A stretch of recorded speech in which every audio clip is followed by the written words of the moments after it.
Charles, well, welcome to Jmore. This is where we make it all happen.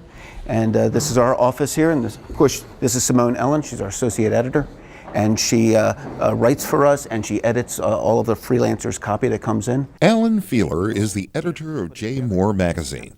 The free monthly publication is hoping to tap into what he calls an underserved market. We do believe that the demise of print has been greatly exaggerated.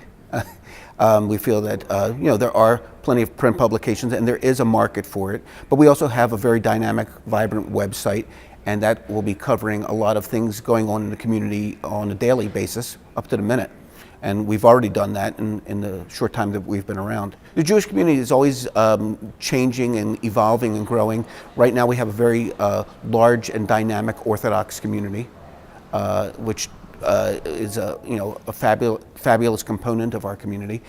We also have the non-Orthodox community, which is growing, and a lot of Jews are moving back into town, back into the city, all over parts of Baltimore and Maryland, where Jewish people generally did not live in the past. And of course, Howard County is growing by leaps and bounds. There's 18,000 Jews, an estimated 18,000 Jews that live in Howard County as well. If you live in the Baltimore region, you know there are Jewish confines within northwest Baltimore, as well as here in Pikesville and in Owings Mills. But what this publication hopes to do is reach those outside of these areas. We are hoping to interest people from the 20s to the 60s and beyond. But I think our target audience is probably young families trying to figure out, how they want to impart their Judaism to their children. Inside the publication, you'll find articles about Israel, but you'll also find lifestyle stories about raising children, restaurants, arts, and entertainment. The website publishes stories between the monthly runs of the magazine. What's really surprised them is the number of non-Jewish readers who are drawn to their stories. They are truly breaking the mold.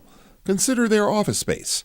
It's a converted church in the Hamden section of Baltimore. We're trying to reach the younger folks and understand and tap into what they want to read about and give them the news they want. We're also trying to reach families, young families, because we know there's a lot of concerns about, where do you send your child to school? How do you raise Jewish children in an assimilated world? Both Feiler and Ellen worked at the Jewish Times, which for years chronicled the community. They know Jmore readers want them to marry traditional print, the internet, and social media in one seamless entity. In Baltimore, I'm Charles Robinson for Your Money and Business.